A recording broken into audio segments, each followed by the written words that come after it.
Welcome back to my kitchen. আসসালামু আলাইকুম। আশা করি সকলে ভালো আছেন।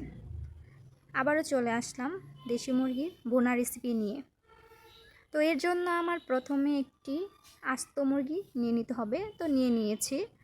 এখন আমি ভালোভাবে ছাল খসিয়ে নেব।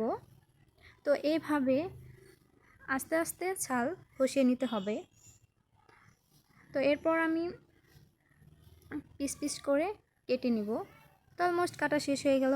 এখন আমি প্রয়োজনীয় উপকরণগুলো নিয়ে নিব।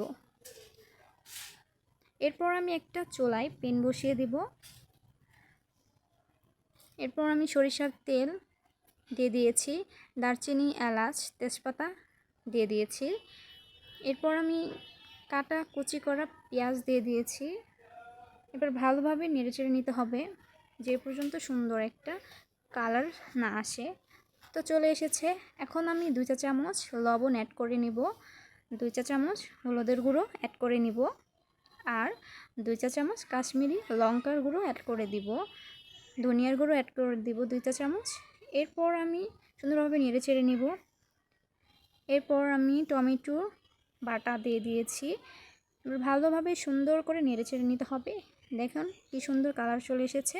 এখন আমি একটু পানি দিয়ে দিব যাতে পেঁয়াজ ভালোভাবে কষানো হয়। তো কষানো শেষ হয়ে গেল। এখন আমি মাংসগুলো সব দিয়ে দিব। ভালোভাবে এভাবে নেড়েচেড়ে নিতে হবে। তো এখন আমি একটা ঢাকনা দিয়ে ঢেকে দিব প্রায় 5 মিনিটের মতো। এরপর আমি আবার সুন্দর করে নেড়েচেড়ে নেব। তো প্রায় কষানো হয়ে গেছে।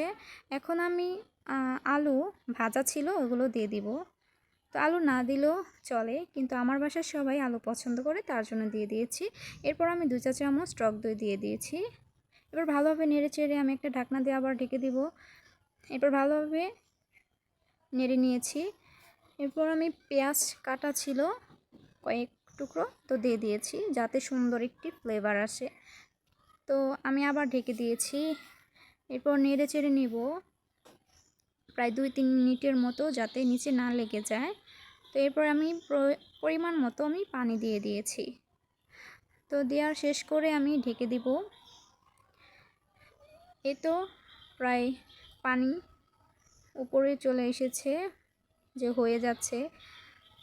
তো ভালোভাবে আবার নেড়ে চেড়ে নিতে হবে। তো এরপর আমি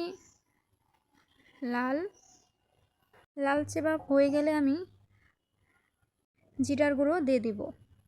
তারপর ভালোভাবে নেড়ে চেড়ে নিব।